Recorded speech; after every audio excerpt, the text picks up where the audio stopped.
오늘 데살로니가 전서 4장 말씀을 통해서 말씀을 깨닫는 지혜와 응답받는 기도의 은총이 우리에게 넘치게 될 줄로 믿습니다. 우리는 데살로니가 교회에 대해서 이번에 새롭게 발견하고 있죠. 참 짧게 만났지만 그 만남은 진한 만남이었고 그 교회는 하나님을 알게 되었어요. 참 복된 만남이 아닐 수 없어요. 사도 바울에게도 데살로니가 교회는 애정이 넘치는 교회고 보고 싶은 교회고 그래서 디모데를 보내서 참 힘든 역경 속에서도 가서 도와라. 가서 좋은 소식을 가져와라. 보냈죠. 그래서 믿음을 위로하려고 보냈는데 디모데가 와서 전한 소식은 도리어 그들이 참 잘하고 있다. 그래서 그들의 믿음으로 위로를 얻었죠. 사도 바울이 너무 고맙다. 그래서 어제 3장까지의 내용은 데살로니가 교회를 칭찬하고 그들에 대한 사랑을 고백하는 내용이었어요. 어찌 보면 개인적인 내용을 담고 있었어요. 자, 그런데 오늘부터 이제 4장과 내일 5장, 2장은 조금 느낌이 다릅니다. 이제는 본론에 들어가는 거예요. 그러니까 지금까지는 어린 교회니까 이제 신앙의 연수가 얼마 안 되니까 처음부터 뭐라고 하면 이게 사람이 잘 안 들리잖아요. 그러니까 칭찬하고 배려하고 감싸주고 높여주고 이제 좀 마음이 열리면 그때 이제 4장과 5장에서는 참 잘하고 있는데 우리 요거만 더 잘하면 정말 잘하겠다. 정말 훌륭하겠다라고 이제 권면을 하는 거죠. 어찌 보면 사도 바울이 참 눈높이 교육을 잘하는 것 같아요. 그죠?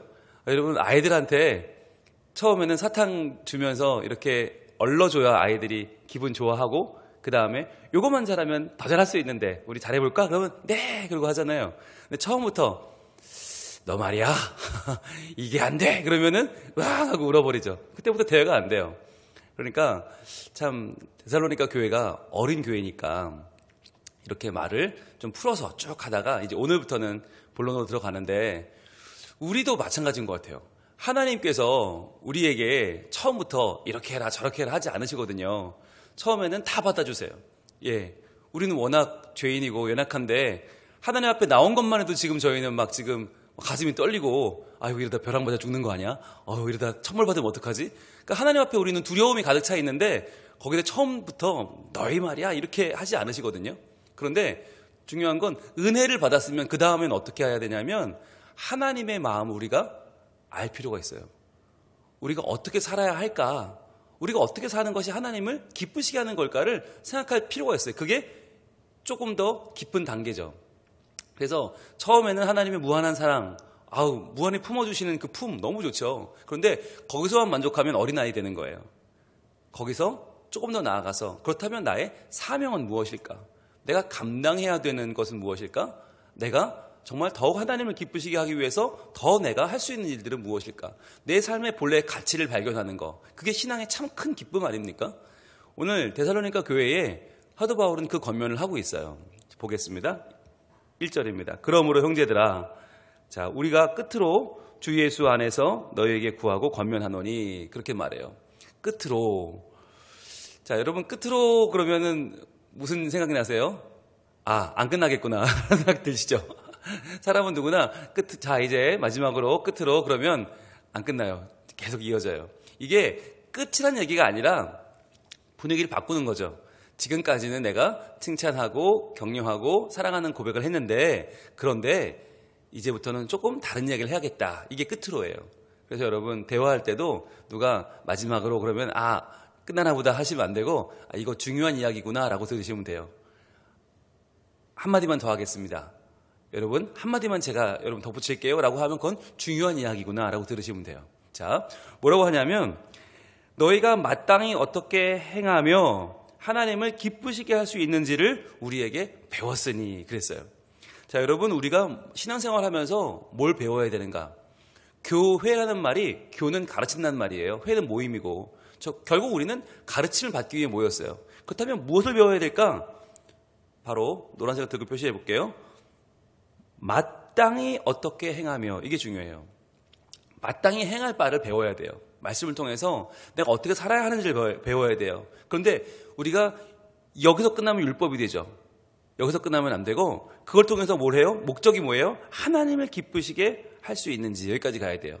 이게 중요해요.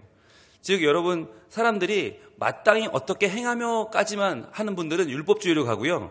또 하나님을 기쁘시게 여기로만 가면 우리가 때로는 신앙생활을 너무 쉽게 생각할 수 있어요. 감정적인 걸로 마치 신앙생활을. 그런데 이 두 가지가 같이 갈 때 균형이 잡혀요. 그래서 이것이 율법과 복음의 균형이에요. 우리는 율법을 무조건 나쁘다고 생각하지만 그렇지 않아요. 율법이 필요해요. 왜냐하면 하나님을 기쁘시게 한다고 마치 추상적으로 공중에 떠있듯이 생각하는 사람들도 많이 있거든요. 그러니까 실제 삶은 마음대로 살아. 방종하고 말도 안 되게 살면서 예배 시간만 되면 괜히 손 들고 괜히 허공 바라보면서 뭔가 있는 것처럼 그렇게 살아가는 사람들도 있단 말이죠. 그래서 하나님을 기쁘시기에는 반드시 뭐가 필요한가? 마땅히 어떻게 행하며까지 필요한 거예요. 이 두 가지의 균형, 율법과 복음의 균형을 잘 맞춰야지 분명히 율법도 성경이고 복음도 성경이거든요. 이 두 가지의 균형을 흐트러뜨리면 안 되는 거예요. 그래서 우리가 마땅히 어떻게 행하며 쪽으로 쏠려 있는 분들도 있어요. 분명히 이렇게 살아야 돼, 저렇게 하면 안 돼, 안 돼에 매여 있는 분들은 뭘 생각해야 될까요? 하나님을 기쁘시게, 이걸 생각해야 되죠.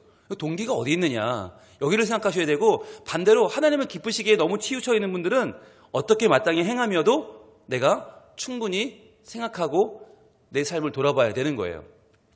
이 두 개가 한쪽으로 너무 치우치면 문제가 생겨요. 이 두 가지가 균형을 잡는 것이 올바른 신앙의 굉장히 중요한 추거든요. 그 균형이 오늘 중요한 거예요. 그런데 이것을 우리에게 배웠단 말이에요. 즉 사도 바울은 3주의 짧은 시간을 있었지만 데살로니가 교회에 정말 중요한 신앙의 핵심을 가르쳤어요. 즉 우리가 살아가는 내용도 중요하고 그 동기도 중요하다. 하나님을 기쁘시게 하는 삶의 동기 너무 중요하죠. 그런데 이걸로 끝나면 안 되고 그래서 어떻게 행해야 될 거냐라고 하는 것까지, 이 삶의 부분까지도 다 가르쳐 준 거예요. 이렇게 좋은 선생님께 잘 배웠어요. 자, 배웠으면 어떻게 될까요? 마지막에 곧 너희가 행하는 바라 더욱 많이 힘쓰라, 이렇게 1절이 마무리가 되죠. 자, 여러분 우리는요 어떤 생각을 하냐면 나는 한참 멀었어 라는 생각을 많이 해요. 소위 신앙의 패배주의입니다. 나는 하나님 앞에서 너무너무 나는 부족한 존재야. 나는 신앙생활 나는 너무 어려, 나는 아직 부족해. 여러분 그렇게 생각하는 분들이 많이 있어요. 때로는 배워도 소용없어. 왜? 난 배워봤자 못할 텐데. 괜히 배우면 내 양심만 더 거리끼고 내 마음만 더 불편하지, 어차피 못할 거 내가 하나님 말씀을 배우면 뭐 할 거야, 이러고는 하나님 말씀을 안 배우는 분들도 있어요 실제로. 근데 여러분 그게 맞나요? 아닙니다. 하나님 말씀은요 우리가 못 지킬 걸 말씀하지 않아요. 내가 도저히 죽었다 깨나도 안 되는 일들을 하나님 하라고 하지 않아요. 왜냐하면 하나님은 우리를 지으신 분인데 하나님은 우리를 얼마나 잘 알겠어요. 부모도 자기 자녀가 할 수 없는 것을 강요하지 않습니다. 조금만 더 하면 될 텐데, 이렇게만 하면 될 텐데, 될 수 있는 걸 이야기하잖아요. 왜? 부모는 자녀를 아니까요. 하나님도 마찬가지죠. 하나님 우리를 얼마나 잘 아시는데 우리가 할 수 있는 걸 말씀하시는데 우리는 해보지도 않고 지레짐작으로 성경 어려워, 하나님 말씀 그거 부담돼, 난 할 수 없어 라고 하면서 그냥 애초부터 안 들으려고 하는 마음도 우리에게는 있단 말이죠. 그런데 오늘 말씀 보세요. 뭘 해야 될지 배웠는데 곧 너희가 지금 행하고 있다는 거예요. 행하는 바라. 행하고 있으니까, 잘하고 있으니까 더욱 많이 힘쓰라. 여기서 더욱 많이 힘쓰라라고 하는 말, 페릿슈오라고 하는 말은요, 페릿슈오는 무슨 말이냐면 차고 넘치도록 풍성하게 한다는 말이에요. 즉 우리가 하나님께 순종하고 하나님을 기쁘시게 하는 일을 할 때는 어떻게 하나, 간당간당하게 하는 게 아니에요. 나는 집사니까 이 정도만, 나는 안수 집사니까 딱 이 정도만, 나는 권사니까 이 정도만, 목사니까 이 정도만. 이게 어떤 해야 되는, 남들에게 욕먹지 않을 만큼만 간당간당하게 하는 신앙생활하는 분들이 의외로 있거든요. 근데 그게 아니라 내가 하나님을 기쁘시게 하는 일을 할 때는 어떻게 해요? 페릿슈오, 더욱 많이 힘쓰라. 차고 넘치도록 풍성하게 하라는 말이에요. 여러분 교회는요 어찌 보면 모두가 함께 만들어가는 것 같지만 한 20% 정도, 20%의 페릿슈오 하는 분들 덕분에 사실 유지되는 것도 있어요. 한 80%는요, 죄송해요, 체리피커라고 그러죠. 체리만 뽑아 먹는 사람, 내가 좋은 것만 뽑아 먹어요. 그러니까 우리 교회는 예배가 은혜로워, 그럼 예배만 은혜 받고 그냥 가버려요. 아무것도 안 해요. 또 어떤 분들은 우리 교회는 찬양이 참 좋아, 그럼 찬양 시간에만 귀를 막 기울여요. 우리 교회는 교재가 좋아. 그러면 교재권만 확보하려고 드는 분들도 있어요. 예, 정말 어떤 분들은 우리 교회는 밥이 맛있어. 그럼 밥만 먹고 가요. 그 시간에만 아주 열심히 먹고 나머지는 그냥 거의 살아있는 건지 깨어있는 건지 모를 정도로 하고 다녀요. 그러니까 뭐가 중요한 거냐면 교회 와서 내가 뭔가를 헌신하거나 내가 뭔가 정말 하나님을 기쁘시게 하고 이 교회의 보탬이 되고 우리 사랑의 공동체를 이루기 위해서 내가 뭘 헌신해야 될까가 아니라 내가 무슨 유익을 취할까? 내가 뭐를 뽑아먹을까? 이것만 생각하는 분들이 의외로 많아요. 네, 뭐 우리 교회는 아니라고 하실지 모르겠지만 평균적으로 80%가 그래요. 그러면 나머지 20%가 페리쇼 하시는 거예요. 사실은 이분들이 요즘 말로 하드캐리 하시는 거예요. 이분들이 내가 할 수 있는 것 이상을 해내세요. 그러면서 이분들이 기도해서 우리 교회의 영적인 분위기를 이끌어가고 이분들이 예배를 통해서 우리 교회의 은혜로운 예배의 영향력을 키워나가시는 분들이세요. 넘치게 헌금하고 넘치게 봉사하고 넘치게 사랑해서 정말 누가 봐도 와 대단하다. 이게 정말 하나님 믿는 거구나. 이게 믿음의 고백이고 이게 감격의 삶이구나 보여주는 사람들이 20% 있어요. 근데 여러분 결단하셔야 됩니다. 내가 정말 넘치게 우리 교회 사랑하고 넘치게 하나님 사랑하고 넘치게 하나님의 은혜를 받아 살아가는 페르시오의 20%로 살 것인가? 아니면 그냥 대충 딴 교회 가느니 그냥 교회도 가깝고 보니까 뭐 이렇게 그냥 괜찮네. 나와주자. 나와서 그냥 예배 드려주자. 아 그래 은혜 받으면 좋고 아니면 말고 할 수 없지. 이렇게 사는 80%로 살 것이냐 고민하셔야 돼요. 근데 정말 중요한 건요. 누가 누굴 닮을까요? 네, 여기서 교회의 운명이 판가름이 돼요. 많은 교회는 20%가 힘이 빠져서 80%를 따라가요. 그럼 그 교회는 힘들어지는 거예요. 왜? 80%가 너무 세니까. 이분들이 힘이 너무 강하니까 20%가 못 견디고 끌려가면 그 교회는 힘들어지는 거예요. 그런데 저희 교회는 보면 반대예요. 20%가 끌고 가고 80%는 따라와요. 그래서 교회가 돼요. 참 놀라운 일이죠. 이 20%의 영향력이 80%를 움직여요. 감화시켜요. 그래서 이번에 종교개혁 특강도 보면 지금 230여 명 저희들이 참여해요. 1시간짜리 강의 듣고 숙제해서 보내는 걸 어린 아이들 50명 해요. 놀라운 일이죠. 어느 교회도 이렇게 못해요. 수천 명 교회도 이 정도 해내는 숫자는 불가능합니다. 근데 우리 어떻게 하는 걸까? 20%의 페리시오들, 남편도 퇴근한 남편 붙잡아 시키고 애들 학교 갔다 온 애들 붙잡아 시키고 같이 앉혀놓고 5살짜리 손 잡아가면서 답서가면서 보내는 그 엄마들의 그 수고와 그 노력이 실은요 페리시오 하고 계신 거예요. 남편의 신앙을 다시금 부흥시키고 자녀들의 신앙을 지금 만들어가는 그 마치 삶을 조각하는 것 같은 조각가의 마음으로 지금 예술가의 혼을 불어 넣어주고 계신 엄마들, 아내들이 계세요. 저는 숙제 받을 때마다 정말 눈물이 앞을 가려요. 아, 이 숙제 어떻게 했을까, 과연. 이 집안이 이걸 어떻게 앉아서 이걸 했을까 생각하면 가슴이 먹먹해지는 경우가 한두 번이 아니에요. 그러면서 한 줄 오거든요. 목사님, 오늘도 했어요. 잘했죠? 라고 하시는 분도 있어요. 제가요, 제 남편도 시켰고요. 애들도 같이 했고요. 목사님, 잘했죠? 하는 분들. 와, 정말 감동이 돼서 제가 10시고 11시고 숙제가 띵띵띵 들어오면 이걸 그냥 지나칠 수가 없어요. 잘하셨어요. 훌륭하세요. 수고하셨어요. 안 할 수가 없는 거예요. 여러분, 물론 새벽에 나와서 기도하는 거 너무너무 귀하죠. 여러분의 삶이 지금 페리쇼하고 계신 거예요.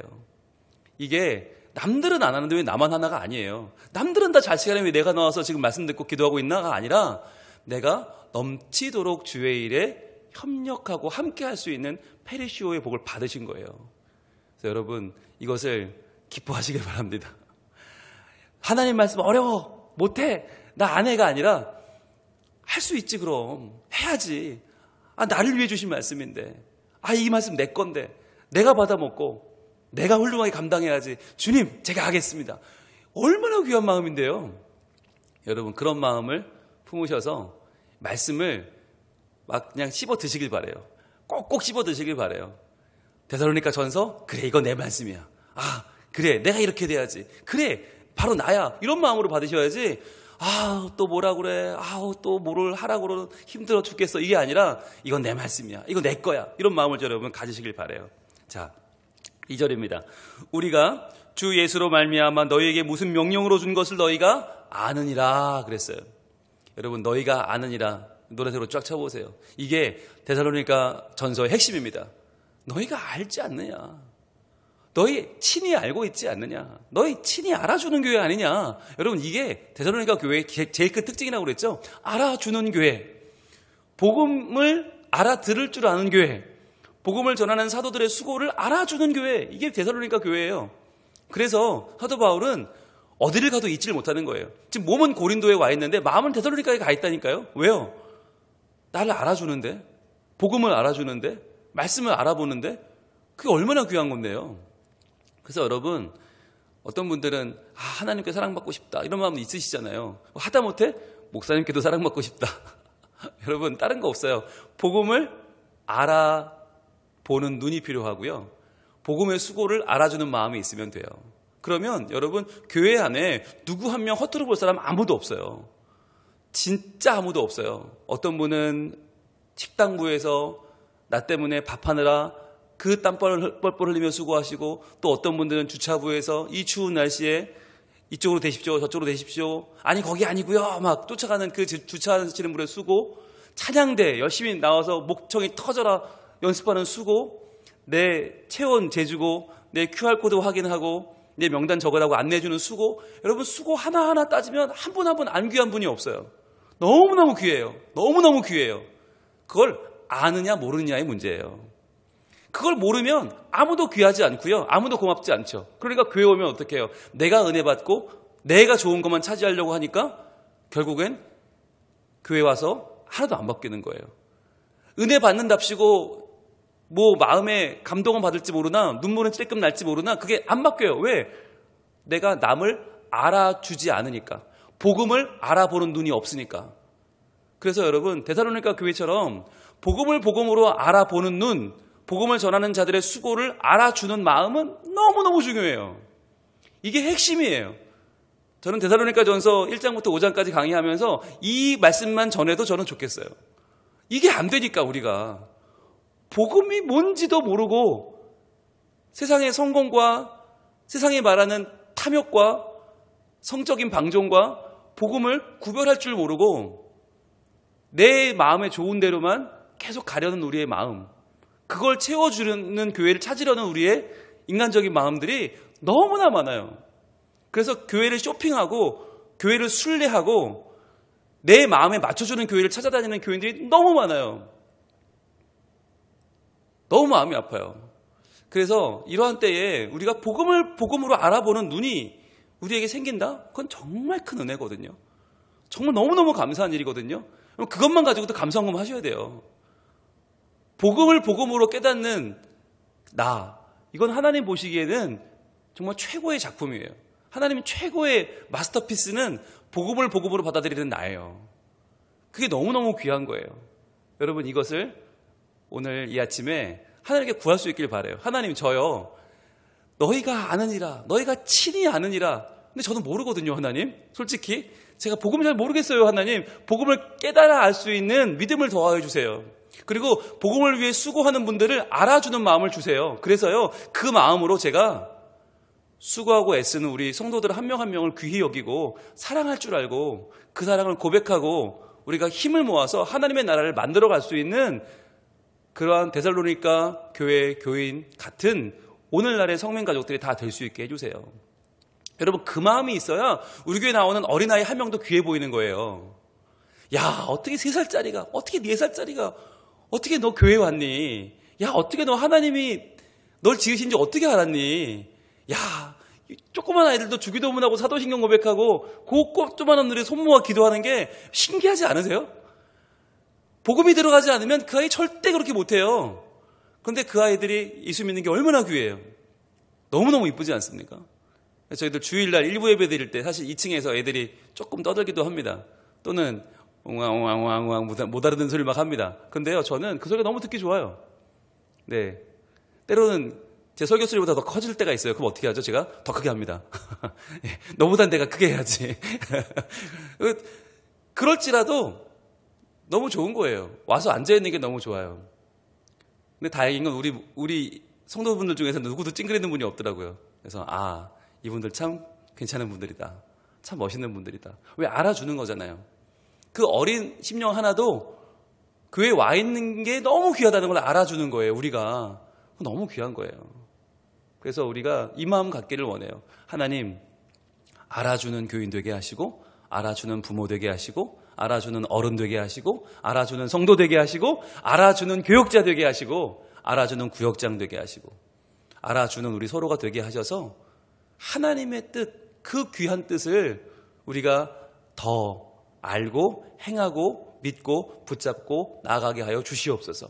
그렇게 할 때 우리가 우리 주 예수로 말미암아 너희에게 무슨 명령으로 준 것, 즉 사도가 그냥 한마디 한 게 아니고요, 주 예수로 말미암아 준 명령, 이 말씀들을 우리가 다시 한번 깨달아 알 수 있는 거예요. 여기서 말한 명령이란 말이 뭐냐면 군사용어입니다. 장교들이 걸어갈 때 자, 왼발, 자, 하나, 둘, 셋, 넷, 앞으로 갓 외치는 거 있죠. 그게 지금 여기서 말하는 명령이란 단어예요. 구령 붙이는 거예요. 뒤로 돌아, 우양우, 좌양좌 하는 거 있죠. 그게 명령이에요. 그걸 알아들으면 따라가서 승리하는 것이고, 못 알아들으면 거기서 오합지졸이 돼서 패하고 마는 거예요. 결국에 우리가 알아준다는 건 뭐냐? 우리 신앙의 성패가 달려있는 일이다. 우리 신앙이 하나님의 뜻을 온전히 이루고 세상 가운데 악한 세력 물리치고 승리할 수 있느냐, 아니면 우리가 도리어 져서 무너지느냐, 어디 달렸어요? 알아주는 것, 너희가 아는 이라에 달렸습니다. 여러분 이것을 잘 기억하시고, 오늘도 내가 뭘 조금 더 얻을까, 내가 뭘 좀 더 유익을 얻을까가 아니라 어떻게 하면 알아줄까, 내가 어떻게 남편의 수고를 알아줄까, 내가 어떻게 내 아내의 소중함을 알아줄까, 내가 어떻게 하면 우리 부모님의 훌륭함을 알아드릴까, 내가 어떻게 하면 우리 아이들 고생하는 거 알아줄까. 알아주는 신앙으로 저희들 복음에도 눈이 뜨이고 우리 서로에도 눈이 띄어서 더욱 사랑하고 더욱 하나님을 잘 섬기는 믿음의 공동체, 우리 성민 가족들 될 수 있기를 축복합니다. 기도하겠습니다. 하나님, 저희들은 신앙생활을 한다고 하면서도 하나님을 영화롭게 하기보다 교회의 유익이나 공동체의 기쁨보다 나의 유익을 먼저 생각할 때가 더 많이 있습니다. 그래서 내 기분 채워주는 교회, 내 기분 맞춰주는 교회, 나를 알아주는 교회를 찾아다니고 그러한 사람들에게 내 마음을 내어줄 때가 많이 있습니다. 그런데요, 오늘 말씀은 우리에게 너희가 알지 않느냐고, 알아주는 것이 이렇게 소중한 것을 알지 않느냐고, 이미 너희가 알고 있는 그것을 더욱 열심히 하라고, 페레치오 하라고, 더욱 풍성히 하라고 말씀하십니다. 주님, 오늘 이 말씀을 저희들 마음에 품고 정말 내가 하나님께 받은 말씀, 이미 받은 말씀을 어떻게 하면 더 풍성하게 행할 수 있을지, 어떻게 하면 더 우리 교회가 사랑 가득한 교회로 하나님을 영화롭게 할 수 있을지 저희들 이 아침에 하나님께 구하는 백성 되게 하여 주시고, 구하는 심령마다 하나님 응답하여 주셔서 우리가 더욱더 복음을 깨달아 아는 믿음을 허락하여 주시고, 복음을 위해 수고하는 자들을 알아주는 복된 교회가 되게 하셔서 저희들 더욱 사랑하며 더욱 덮어주고 감싸주고 위로하고 세워주면서 하나님 나라 가는 그날까지 함께 성장해가는 복된 믿음의 공동체가 되게 하여 주시옵소서. 또한 우리 가정도 이렇게 알아주는 가정 되길 소망합니다. 남편이 아내를, 아내가 남편을, 부모가 자식을, 자식이 부모를 더욱 알아주는 가정들 되게 하셔서 더욱 사랑이 풍성한 교회가 되게 하여 주시고, 그런 가정 되게 하여 주시고, 그런 믿음의 공동체가 되게 하여 주시옵소서. 내일은 주일입니다. 저희들 오늘도 거룩한 마음으로 이 말씀을 깊이 묵상하고 이 말씀을 내 말씀으로 알아 하나님 앞에 거룩함으로 우리의 삶을 드리는 하나님의 백성들 되게 하여 주시옵소서. 예수님 이름으로 기도합니다. 아멘.